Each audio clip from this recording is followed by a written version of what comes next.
Dan Jokowi menyadari itu, bahwasanya dia dengan berlindung dengan keputusan presiden atau yang disebut dengan peraturan presiden, dia seolah-olah sepertinya bisa berbuat apa saja atas nama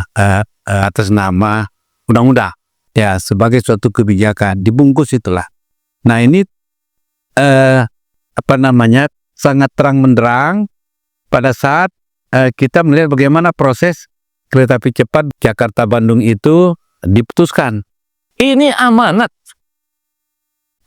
konstitusi. Jika terindikasi memang ada ya nuansa abuse of power, nuansa markup, nuansa memperkaya orang lain, kan itu bahasa hukumnya.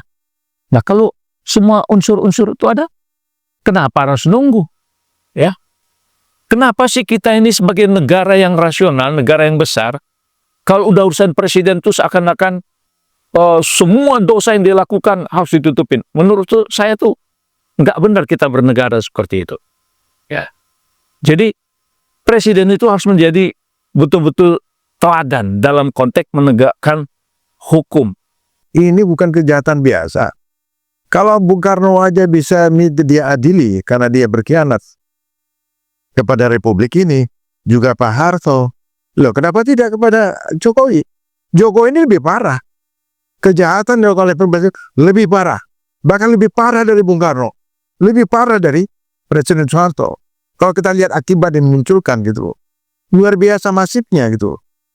Dan kita juga curiga kejahatan yang dibuat oleh Jokowi melalui polisinya itu tidak ada indikasi bahwa itu menguntungkan Republik ini.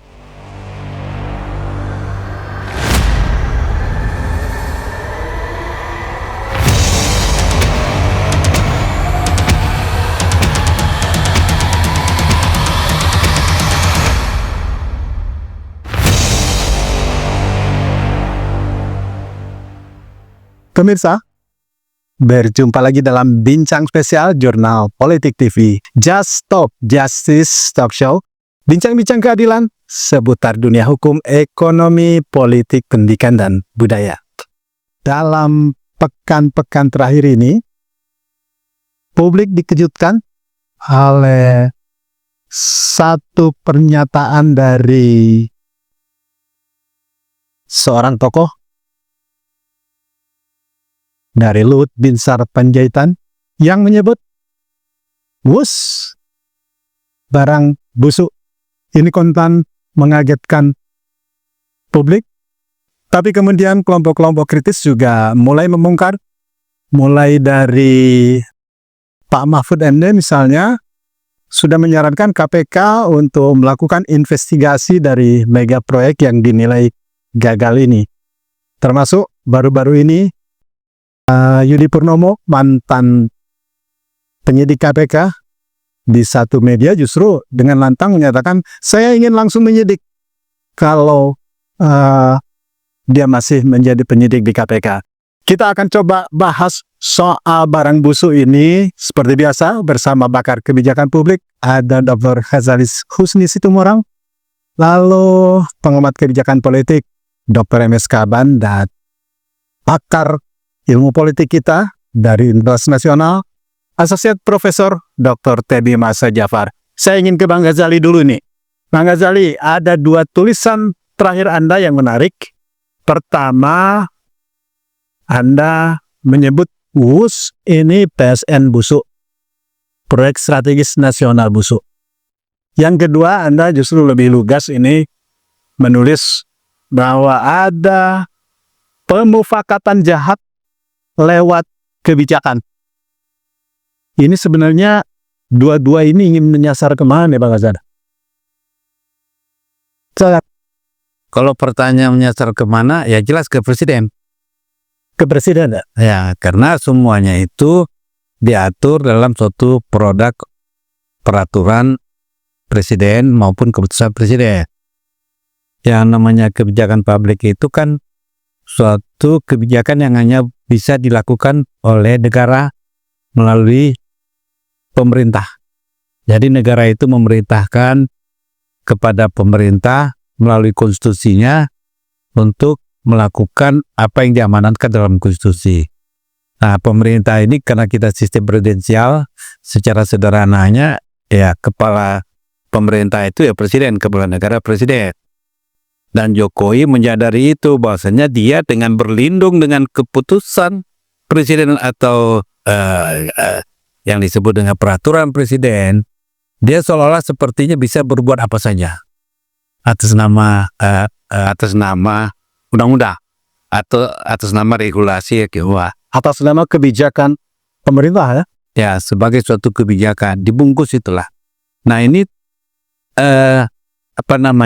sangat terang benderang pada saat kita melihat bagaimana proses kereta api cepat Jakarta Bandung itu diputuskan 2015 yang lalu. Nah itu kan jelas ya dengan pada awalnya B2B, kemudian itu di backup dengan Kepres, kemudian nomor 107 2015, kemudian hold dulu apa? Nah, mengganggu kali. Nah, sampai di mana tadi?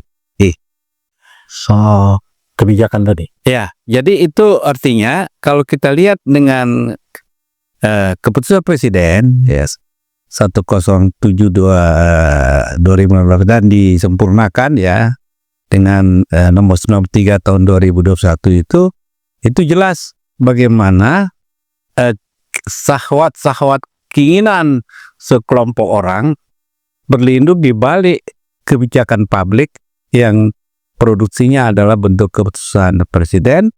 Ya, ternyata ada pemufakatan di situ yang sangat luar biasa. Dan itu saya sebut dengan pemufakatan jahat itu. Nampak bagaimana hitungan-hitungannya, ya itu saya pikir kita udah lihatlah di media ya soal ini. Pak Luhut menyebut saat dia terima, Ya. ini barang sudah busuk katanya. Ya. Ini kan mengagetkan publik. Kira-kira busuknya itu seperti apa? Apakah ini, karena kan publik nggak tahu ya, busuk seperti apa sih gitu. Busuk itu artinya rusak dan bau tidak sedap. Ada bau tidak sedap. Nah, jadi kalau kita lihat di di definisinya itu atau di kamus besar bahasa Indonesia juga bisa dilihat. Jadi makna yang umum itu kalau namanya busuk itu adalah dia rusak dan menimbulkan bau yang tidak sedap. Nah, itulah busuk. Jadi kalau sudah rusak dan menimbulkan bau yang tidak sedap, dia terima itu, pertanyaannya siapa yang merusak? Siapa yang menimbulkan kerusakan itu? Dan bau yang tidak sedap itu apa saja kira-kira? Nah itu dia. Jadi karena yang bau itu dari produk Kepres 107, berarti yang menimbulkan kerusakan itu ya bosnya sendiri. Ya, itu sebetulnya dia tanpa sadar sudah mengatakan menyudutkan Pak Jokowi sendiri. Nah ini yang heboh orang menganalisisnya ke sana. Ya, saya pikir dia slip sebetulnya, menyesalnya dia itu mencabut kembali udah tidak ini lagi. Tapi itulah Allah tuh maha kuasa ya. Itu itu langsung aja keluar dari mulut dia kan. Karena yang nyebut Ya, disadari atau tidak oleh Pak Luhut bahwa ini justru membuka borok proyek ini. itulah pintu masuknya. Pintu masuk menyebar kemana-mana, dibahas orang terus. Hitungan itu oleh Anthony, apa yang dikatakan Dr. Anthony itu, dia itu secara angka-angka makin terbukalah ya bagaimana itu resiko utang yang harus kita pikul itu. Termasuk kemudian jadi membengkak itu apa bagian dari kebusukan itu? Lah itu termasuk, dan dia coba menjebak lagi Prabowo melalui konsep menerbitkan keputusan presiden dengan restrukturisasi membuka proyek Jakarta melanjut sampai ke Surabaya. Nah, kalau itu disetujui maka mungkin hitungan utangnya bisa duduk bersama diselesaikan. Nah ini kan jebakan lagi nih. Ya, saya pikir sudahlah semacam LBP ini ya atas nama apa ya pribadi atau keluarga, dia mengundurkan diri sajalah ya, mengurus 7 ya, kemudian dia urus kampung dari sana itu ya, dia besarkan kampungnya ya, uruslah Danau Toba lah. Kalau pesan saya Danau Toba itu udah bagus, Danau Toba itu bagus dia urus, itu aja dia betapa di sana ya. Saya pikir itu udahlah. Jadi karena menimbulkan politik seperti ini kan kita apa ya, risih juga gitu. Belum lagi dampak-dampak yang lebih besar lagi menjadi semacam kota Pandora yang menimbulkan persoalan-persoalan lebih besar. Persoalan BSN, Pertamina, persoalan tambang, ya, persoalan Chromebook. Chromebook itu lagi, itu kan baru dibuka sedikit tuh. Ini Dalam tulisan Anda, semua proyek-proyek itu ujungnya ke Pak Jokowi, itu gimana? lah, ya itu tadi karena kebijakan itu semua itu kan ujungnya ke sana. Bagaimana Menteri Nadiem itu berani kalau tidak ada arahan dalam rapat paripurna atau rapat-rapat kabinet? Karena itu semua di bawah arahan, kan tidak ada visi misi menteri. Yang ada kan visi misi presiden. Itu dideklarasi oleh Jokowi itu sendiri. Ya. Tapi apakah Jokowi itu bermain sendiri? Jelas tidak. Nah itu tadi, tidak dia bermain sendiri, tentu ada timnya. Nah itulah disebut dengan termul itu. Muncul lagi istilah termul. Ya. Begitu, Bung Adi. Prof TB, ini menarik pernyataan dari Opung Luhut Binsar Panjaitan ini. Ini jangan katakan dari awal ini barang sudah busuk ini. Ya kan? Nah, andai Pak Luhut buka saja ini jadi whistleblower misalnya, menurut Anda ini pas nggak? Atau apa yang sebaiknya dilakukan? Karena nampaknya ini kan Pak Luhut tahu semua ini. Iya, Bung Adi. Jadi ini yang namakan dengan apa ya? Proses decision making yang tidak transparan. Ini juga pada akhirnya ujungnya kita lihat akibat-akibat pemerintahan Jokowi 10 tahun. Cerita mulai dari soal tambah, soal proyek-proyek besar, kemudian PSN, dan banyak sekali ya kerugian-kerugian soal pajak, hampir semua sektor, juga termasuk sumber pendapatan negara. Boleh dikatakan negara ini sebenarnya berpotensi kolaps. Itu yang pertama.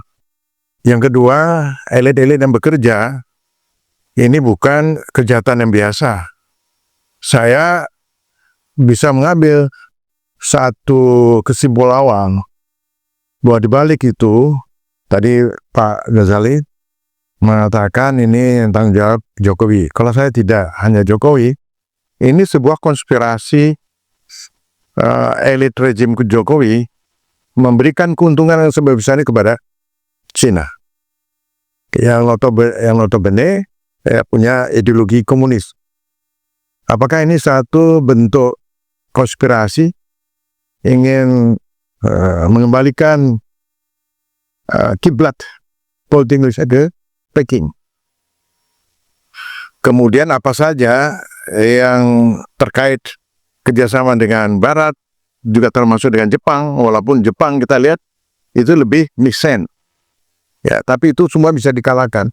Artinya secara kalkulasi dalam sebuah pengambilan keputusan ini tidak mixen. Semua akibat-akibat yang ditimbulkan selama rejim Jokowi ini jelas bukan kejahatan biasa.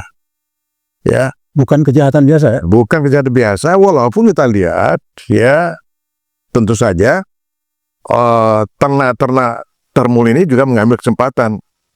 Ya, ini adalah sebuah jaringan yang memperkuat ya orientasi ingin berporos pada China gitu ya.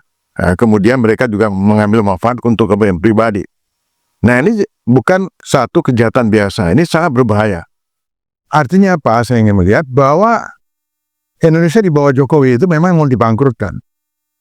Kalau saya nggak mau diskusi yang yang di permukaan, tetapi ini adalah suatu kejahatan politik dan mereka ini adalah sebagai agen ingin membangkrutkan Indonesia, lalu kemudian yang muncul adalah ketergantungan pada China.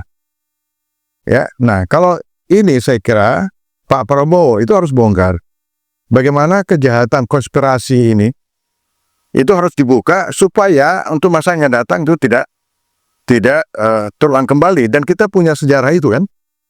Apalagi di Nyelir ini banyak PKP gaya baru. Apakah ini juga termasuk secara silent, secara canggih? Ini juga bagian dari konspirasi itu, gitu loh. Dan kita lihat apa yang dikemukakan oleh Purbaya, ada juga dana pengendapan. Ya, dana yang digendapkan. Artinya apa ini? Supaya ekonomi tidak berputar, ya, stuck. Di sisi lain kita lihat efek dari PSN itu juga pemiskinan rakyat.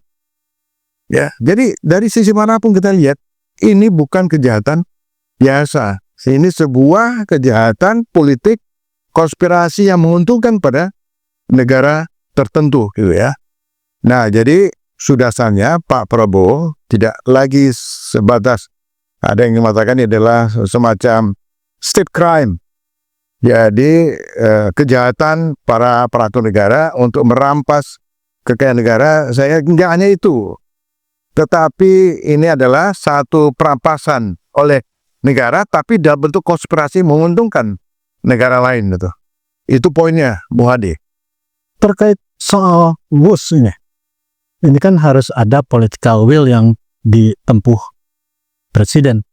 Nah, kita dengar dan kita baca di berbagai media, beratnya utang WUS ini, ya kan, kemudian akan mengacu pada, kalau menurut Pak Luhut, akan ada restrukturisasi. Tapi restrukturisasi utang ini ada syarat. Konon kabarnya, Cina bersedia jika ini dilanjut sampai Surabaya. Ya, iya tadi kan Pak Ghazali sudah mengatakan ini jebakan. Kalau saya mengatakan konspirasi untuk menimbulkan ketergantungan kepada China, ya. Nah, apa implikasi masa depan kita sudah tahu bahwa Indonesia ini akan dijadikan negara yang sangat bergantung, sehingga sumber daya, ya, alam, letak strategisme itu dimanfaatkan oleh China sebesar-besarnya, dan mereka Cina mengepak sayapnya, gitu ya. Nah, oleh karenanya seperti yang saya kumpulkan tadi, ini harus dibongkar, nggak bisa dibiarkan, gitu ya. Nah, kalau dikatakan ada reorganisasi, tetap saja ujungnya yang menanggung beban itu adalah rakyat. Apapun argumennya, ya, mau swasta, mau kembali kepada pemerintah, pemanfaatan dana pemerintah, tetap saja semuanya ujungnya adalah dibebankan kepada rakyat, termasuk juga di sektor swasta. Katakanlah contoh yang paling konkret, tol, ya termasuk ini juga sebenarnya, bus. Tetap itu semua bebannya kepada rakyat. Sementara kita rakyat itu dia proses pemiskinan itu juga sangat hebat sekali itu. Saya kira itu. Kawan, ini kan juga menyangkut kebijakan politik yang harus ditempuh Pak Prabowo ini, ya kan. Nah, tadi sudah dibahas soal jebakan ini. Kalau Pak Prabowo misalkan menghentikan proyek WUS ini, tidak mau renegosiasi menurut istilah ATB, ini kan akan membuat keretakan juga hubungan Jakarta-Beijing. Anda melihat seperti apa? Ya, Bung Hadi, terima kasih Bang Ghazali dan Profesor TB.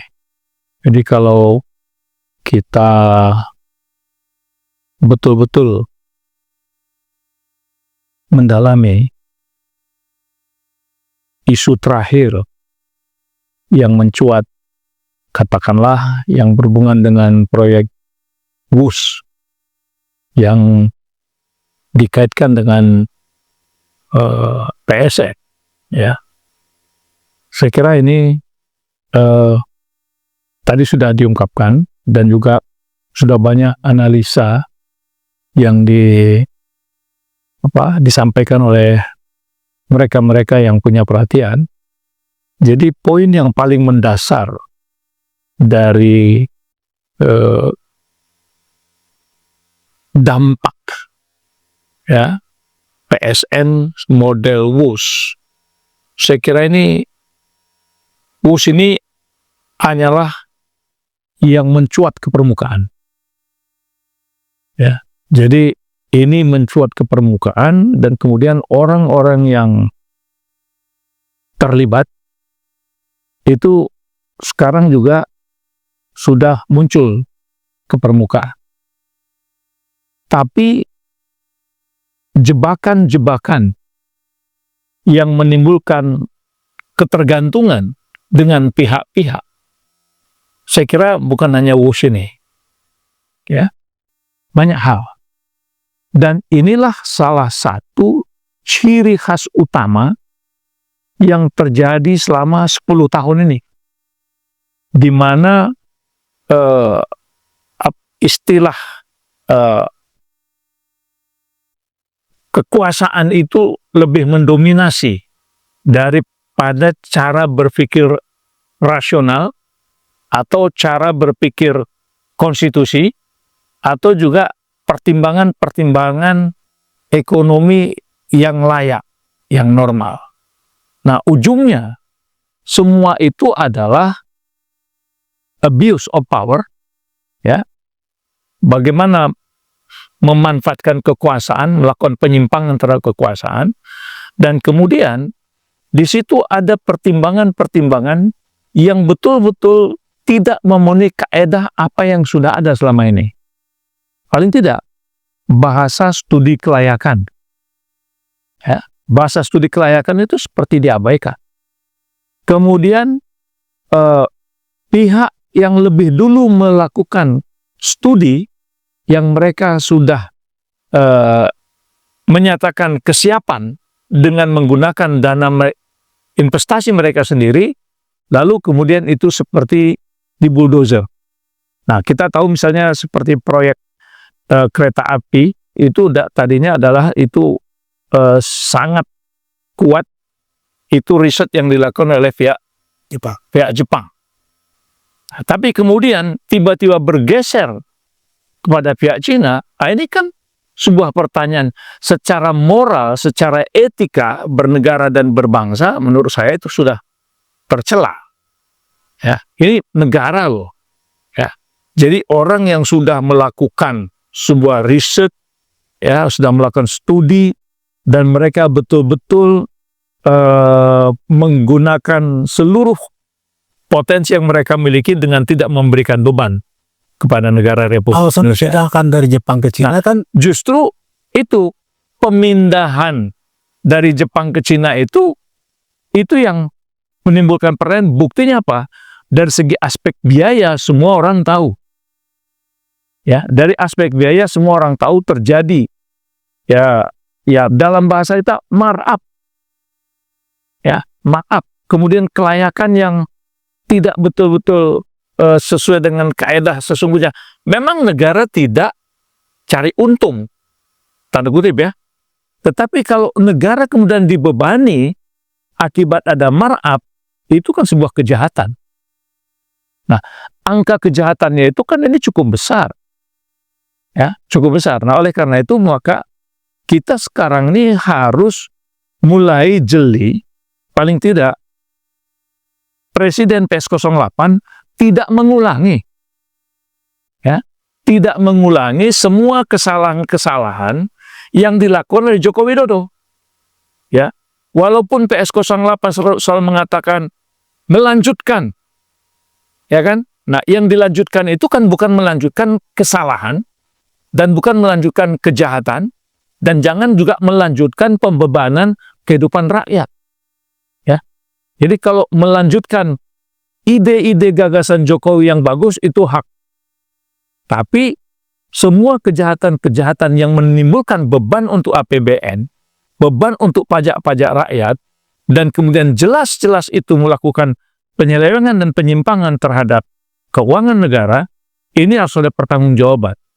Inilah bahasa yang selama ini saya katakan bahwa presiden itu mesti ada pertanggungjawabannya. Kita tidak bisa mengatakan hanya sekedar ini kebijakan presiden. Kalau itu merusak tatanan bernegara dan kemudian membebankan masyarakat, menimbulkan kerugian negara, dan menimbulkan ketergantungan, apa bedanya nanti dengan cara-cara POC? Nah, kita kan tahu, Cina itu sebagai sebuah negara komunis, sistem politik kekuasaannya adalah komunis, walaupun ekonominya liberal, tapi mereka tetap punya prinsip, kalau sudah proyek itu diserahkan kepada Cina dan menggunakan uang Cina, maka semua harus Cina. Nah, pertanyaannya, apa manfaat transfer teknologi yang diperoleh oleh Indonesia dengan kasus WUS? Apa transfer teknologinya? Ya, berapa persen komponen lokal yang digunakan untuk WUS itu? Nah, jadi di mana nasionalisme kita? Bagaimana kita mencerdaskan anak-anak generasi Z yang cerdas-cerdas, yang mereka adalah bagian dari bonus demografi ini. Nah, jadi saya melihat bahwa apa yang dilakukan dalam konteks kebijakan ini perlu ada sebuah pertanggungjawaban dan juga pengadilan. Ya, saya terus terang aja, kalau kita mau menegakkan hukum itu selalu dikaitkan dengan sanksi. Ya, kita sedikit saja dulu diperiksa, dipanggil, dikonfirmasi. Ini sudah jelas-jelas ada angka yang tidak rasional. Ya. Nah, kenapa orang-orang yang terlibat seperti itu, seperti mereka dilindungi? Nah, oleh karena itu sangat pantas kalau Joko Widodo ini diadili. Jadi, kalau Indonesia betul-betul mau membangun negara hukum, maka Joko Widodo ini mesti diadili. Apa salahnya? Cari kesalahannya, banyak kesalahannya. Itu kalau saya melihat dari segi kebijakan, supaya apa? Supaya presiden ke depan itu betul-betul berpikir untuk bangsa, tidak ada neko-neko untuk kepentingan-kepentingan kelompok. Gitu. Jadi, ini kan sudah kita rasakan hari ini, 10 tahun banyak yang sudah mengingatkan, tapi diabaikan. Nah, sekarang mau saling cuci tangan. Ya. Nah, menurut saya tidak, siapapun yang bersalah, ya, besar kecil salahnya, dia harus bertanggungjawabkan. Dia mesti diadili. Anda setuju dimulai dari investigasi yang dilakukan oleh KPK lebih dahulu? KPK tidak boleh pasif, tapi harus aktif melakukan investigasi. Anda setuju itu? Ya, jadi ini bukan persoalan setuju atau tidak setuju. Ini amanat. Amanat konstitusi. Jika terindikasi memang ada ya nuansa abuse of power, nuansa markup, nuansa memperkaya orang lain, kan itu bahasa hukumnya. Nah, kalau semua unsur-unsur itu ada, kenapa harus nunggu? Ya, kenapa sih kita ini sebagai negara yang rasional, negara yang besar, kalau udah urusan presiden itu seakan-akan semua dosa yang dilakukan harus ditutupin. Menurut saya tuh nggak benar kita bernegara seperti itu. Ya, jadi presiden itu harus menjadi betul-betul teladan dalam konteks menegakkan hukum. Ya, karena sumpah jabatan, selalu semakan sumpah jabatan kita ini jangan temukan sumpah, ya kan? Nah, jadi apa yang disampaikan oleh beberapa mereka yang terlibat ini harus segera, bila perlu paspornya dicabut, cabut paspornya semua itu supaya tidak bisa keluar negeri. Nah, gitu, jangan boleh. Nah, bila perlu diungsikan di Istana Cipanas sampai selesai masalahnya, akan sedap itu. Gitu, Pak. Pak Ghazali, nampaknya ada benang merah dengan tulisan Anda soal pemufakatan jahat yang dibungkus oleh kebijakan ini. Pak Kaban dari Mukhtar ini sudah terang benderang ini lewat kebijakan. Anda melihatnya apa? Hanya sekedar bahwa ditemukan ini, atau ada langkah spesifik yang harus dilakukan Pak Prabowo sebagai kepala pemerintahan, sebagai kepala negara? Jadi kalau menurut saya, Pak Prabowo itu harus berani membuat langkah yang radikal. Apa itu? Pertama, kita minta tidak membayar utang sebelum investigasi dilakukan. Apakah ada markup, apakah ada korupsi? Ya, itu ya dengan data-data yang sudah disampaikan oleh media, mulai dari harga awal dari $5.500 US, Cina, kemudian Jepang $6.300, yang Jepang itu bunganya 0,01% per tahun, Cina itu 2% per tahun. Ini kan seolah ingin menganggap kaki Indonesia itu kan bodoh. Kalau lihat dari angka ini kan kesannya Jepang itu lebih mahal. Kan begitu. Padahal kalau dihitung sekian 10 tahun, 40 tahun dengan bunga segini itu, dan ternyata dalam perjalanan bunga naik lagi menjadi 3,4%. Nah ini kan pembodohan. Pembodohan dan dianggap rakyat Indonesia itu bodoh semua, tidak mengerti. Nah asumsi itu yang saya lihat. Jadi jangan bayar utang. Kalau Cinanya ngeyel, suruh dia angkut itu bus itu ke Cina sana. Kalau merasa dia bawa aja. Bongkar tuh rel kereta apinya, bongkar itu. Angkut ke sana. Saya pikir itu fair. Kalau mesti ke lembaga arbitrase internasional, monggo silakan.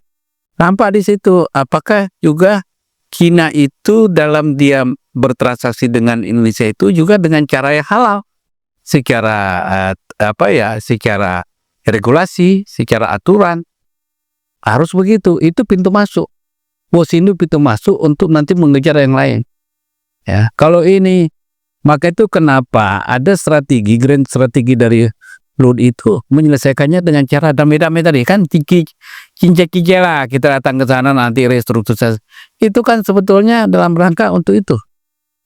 Tapi kita, ya kalau saran saya, jangan diterbikat kepres terkait itu, yang membicarakan itu lagi, blok, selesaikan itu. Dan itu kejar, ya.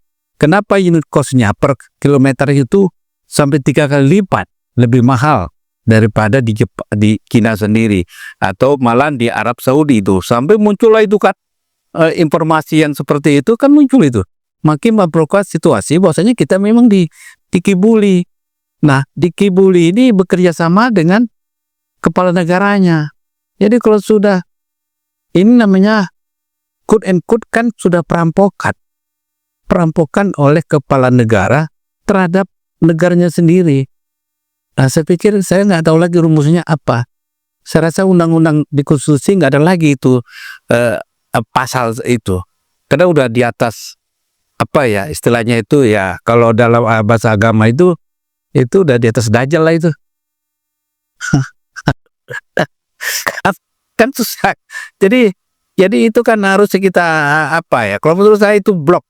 Jangan, karena kalaupun dibayar pakai dana antara yang 80 miliar 80 triliun itu kan uang rakyat juga. Kan sama aja, cuma Walaupun tidak tercatat di APBN ya. Iya, cuma kamarnya yang berbeda.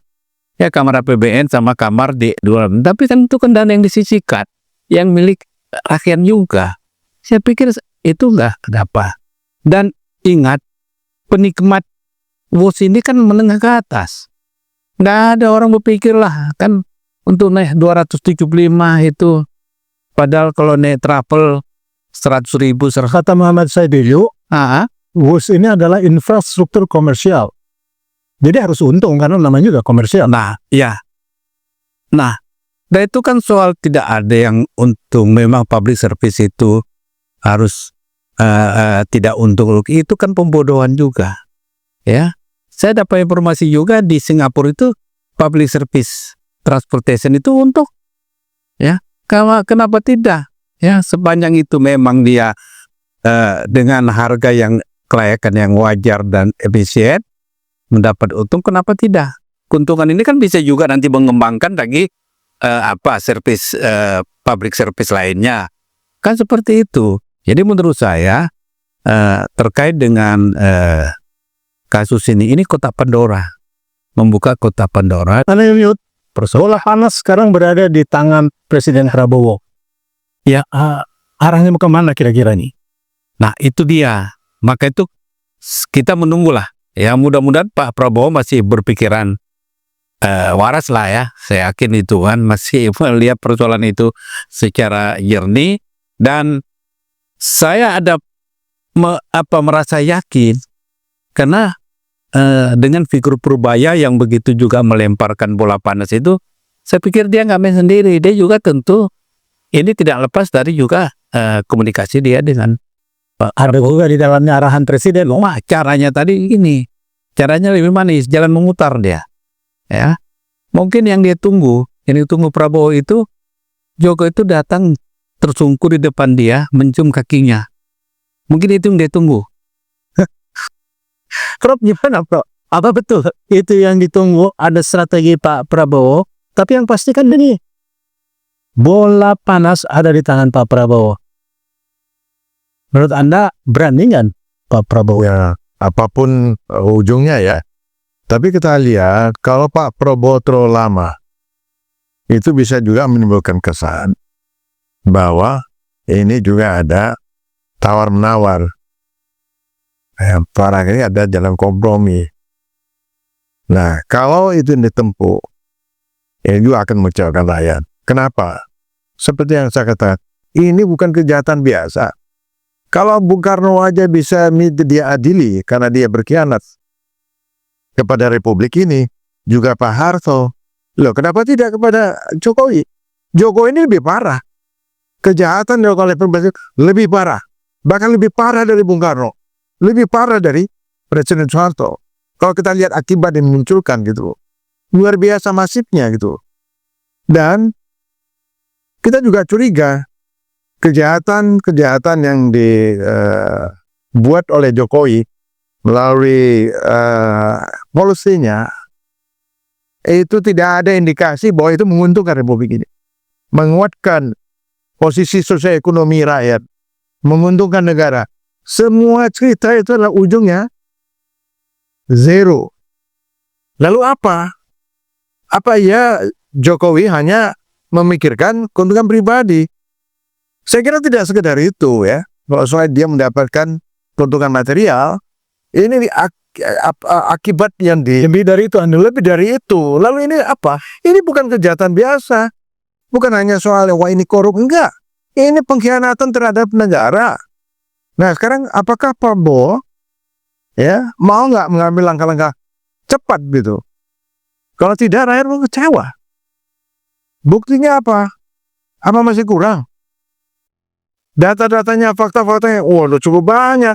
Mulai dari kasus nikel, mulai dari kasus tambang emas, macam-macam itu, kerusakan lingkungan, PSN, kemudian penyerapan uang di bank apa segala macam itu, ada dana yang mengendap itu ya, dan seterusnya. Kalau saya menyimpulkan itu, ini adalah melemahkan posisi Indonesia. Jangka panjang menghancurkan Indonesia secara sangat perlahan gitu loh. Nah, kita ini digiring ke arah supaya negara ini tidak mampu, tidak berdaulat gitu. Oleh karena itu saya kira publik sekarang, saya kira rakyat pasti mendukung Pak Prabowo kalau dia mengambil jalan yang tegas gitu loh. Kalau tidak, kita nggak bisa membayangkan ya, kalau kemarin itu Pak Purbaya tidak membongkar beberapa kasus itu, kita tidak pernah sadar bahwa ini sudah jauh permainan ini. Nah, jadi sekali lagi ini kembali ke Pak Prabowo, artinya ini barang busuk ini, ya, terutama para politisi, para menteri, ya memang tidak cukup layak untuk mendukung pemerintah Prabowo, itu harus diresapel. Saya berapa kali mengatakan harus diresapel dengan mengambil tokoh-tokoh ya yang lebih kompeten, punya pengalaman dan clean. Nah, itu saya kira ini masih ditunggu oleh rakyat. Nah, kawan, Anda yakin Pak Prabowo dalam pengenalan Anda ini akan bisa memenuhi harapan publik, terutama kelompok-kelompok kritis? Begini ya, dia presiden, ya kan? Dia sebagai presiden kan dia bercita-cita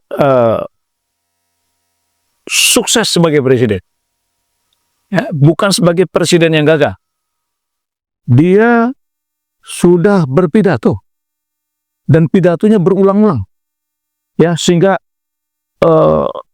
harapan rakyat itu naik, ya, kepuasan. Jadi kepuasan terhadap pidato-pidato presiden itu ditunggu amalnya, ditunggu actionnya. Jadi kalau istilah tadi bola panas, ya kalau bola panas itu kan kalau ada apinya, ya berapi dia, panas dia gitu kan. Tapi ini persoalannya sudah di depan mata, terang benderang, para ahli tahu, ya, para ahli bisa mengikutin, data-data itu sudah lengkap diangkat ke permukaan, ya. Nah, itu untuk apa ditutup-tutupin? Kan itu harus segera dibuka. Jadi jangan sampai, begini loh, jangan sampai pidato presiden itu yang sudah membuat rakyat itu berharap, dan kemudian bagaimana bahasa yang disampaikan oleh Menteri Keuangan, dan itu komentar orang di mana-mana, ini pemerintah bagus, luar biasa, tapi kemudian antara apa yang diungkapkan dengan kemudian apa yang dikerjakan tidak nyata, itu nanti akan menimbulkan amuk, akan menimbulkan kemarahan, gitu. Nah, sementara bahwa periode ini, ya, selama 1 tahun ini, ya, dan ke depan, saya kira isu korupsi, isu penyelewengan, isu markup, isu penyalahgunaan kekuasaan, saya kira ini akan terus terangkat ke permukaan. Nah, jika ini bisa semua aparat pembantu presiden itu konsisten, ya, ke arahnya, wah, saya kira periode pertama ini penegakan hukum pemberantasan korupsi, saya kira itu sebuah investasi kepercayaan yang sangat luar biasa. Jadi saya selalu mengatakan, ya, bahwa bagaimana supaya presiden ini, ya, seluruh mulai dari Kejaksaan Agung, semua itu betul-betul satu komando dengan apa bahasa presiden. Tidak main-main. Karena rakyat sekarang sudah ngikutin. Ya, rakyat setiap hari itu mengikutin dan buka data, dan semua data-data itu terkuat. Jadi oleh karena itu, segera ambil langkah-langkah. Kalau misal KPK sudah ini, KPK maju. Kalau Kejaksaan sudah merasa, Jaksa lakukan eksekusi. Gitu. Jadi rakyat itu betul-betul mereka merasa yakin, sehingga pengorbanan rakyat terhadap pajak yang berat itu mereka terpuaskan juga dengan penegakan hukum yang betul-betul tegas ini, gitu. Jadi tidak ada harapan terkecuali bagaimana pidato presiden itu bisa dilaksanakan secara nyata, dan kemudian kepada orang-orang yang jelas-jelas terlibat, ya, melakukan abuse dan menimbulkan beban, ya, beban bagi negara, menambah beban anggaran, menurut saya itu harus segera dirumahkan, ya, cabut izin cabut paspornya, dan semua rekening-rekening banknya diblokir. Begitu, ya, supaya ini pembelajaran bagi yang lain, ya. Saya yakin ini akan mendapat support, ya. Jadi kalau jangan bilang apakah berani, loh, presiden sudah bersumpah, ya, presiden sudah pidato, rakyat itu kalau mendengar pidato tepuk tangan, ya. Jangan sampai nanti berubah dari tepuk tangan jadi tepuk jidat, ya. Baik, catatan penutup, Pak Ghazali. Jadi kalau saya memang melihat langkah Prabowo ini nampaknya memang mempunyai nilai strategi tertentu. Terkesan lambat, yes. Tetapi saya melihat dia konsisten menuju ke satu arah. Indikasinya apa? Dia ambil simpul yang paling strategis itu Menteri Keuangan. Sebetulnya keinginan dia mengganti Menteri Keuangan itu sebetulnya sudah lama. Sudah lama kita dengar itu. Ya, dia tentu tidak happy. Ya, karena dan itu nanti terbuka dari kasus ini, terbuka bagaimana peran Menteri Keuangan itu. Nah, setelah dia menemukan figur Purbaya ini dengan karakternya yang gaya kubu itu, dia pikir itu yang pas untuk mengungkap masalah, karena dia tidak punya beban sejarah juga, ya. Walaupun dia terlibat pemerintahan Jokowi, tapi dia sebagai adalah orang yang mengoperasikan di lapangan, jadi dia tahu dulu persoalan. Nah, dengan langkah-langkah Purbaya seperti itu sudah mulai menunjukkan arah kemana tadi, ya itu, dan itu disambut oleh para pengamat, analis ekonom, ya, membahasnya di media TV segala macam. Itu makin menambah, makin terbuka lah borong seperti ini. Nah, setelah situasi seperti itu, lantas bagaimana? Saya pikir ini tinggal tidak sulit lagi bagi Prabowo untuk mencopot satu-satu, ya, untuk menyelesaikan satu-satu itu. Bukan hanya dicopot, kalau perlu disiapkan gerbong untuk diangkut ke penjara. Para termul ini tadi yang sudah teridentifikasi ini diselesaikan, ya. Jadi kalau kita lihat apakah langkah itu bisa dilakukan, ya kita berharap harus dilakukannya. Kalau tidak, ya akan terjadi titik balik yang merugikan Prabowo itu sendiri.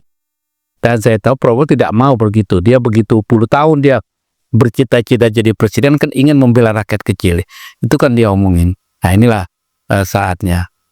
Karena kita ternyata melihat kasus pos atau juga kasus yang lain, peran Menteri Keuangan itu sangat besar. Semuanya itu transaksi akan terjadi kalau Menteri Keuangan tidak setuju. Kan itu sebagai bun dia, dia punya kekuatan yang luar biasa. Beda tipis saja sama presiden sebetulnya. Peran Menteri Keuangan itu sebagai atas nama undang-undang dia sebagai bun itu, sebagai pembendaharaan umum negara ini sudah luar biasa. Nah, ini yang terjadi situ. Contoh terakhir itu bagaimana Jokowi membangun istananya di Solo. Itu dengan 12.000 meter. Ya, ternyata anggarannya itu adalah, kalau dihitung dengan pembangunan yang dilakukan itu hampir 200 miliar. Padahal APBN itu mengalokasikan maksimum kalau nggak salah 20 miliar. Nah, kenapa ini bisa terjadi? Ya karena Sri Mulyani ngasih terus. Kalau dia Sri Mulyani menyetop ini, nggak jadi ini barang. Tapi kan nggak di stop, dia biarkan, dia kasih terus nih uang. Maka ditekanlah pajak, pinjam utang. Jadi persoalan utang dengan bunga tinggi bukan kelakuan apa saja, bukan kelakuan Jokowi dan kasus pinjaman utang yang dilakukan Sri Mulyani juga lebih tinggi daripada negara-negara yang lain yang meminjam utang. Kita yang paling tinggi. Nah, ini kan menunjukkan bahwasanya memang udah dijual apa ini negara ini dengan berutang seperti itu. Nah, ini harus ada langkah yang dilakukan Prabowo, dan tidak sulit bagi Prabowo melakukan itu karena dia presiden. Dia menguasai semua instrumen kekuasaan, ada di tangan dia. Jokowi aja dia bisa kendalikan semua, polisi, tentara, ya, ketua-ketua partai. Masa Prabowo bintang 4 menguasai semua jenderal-jenderal?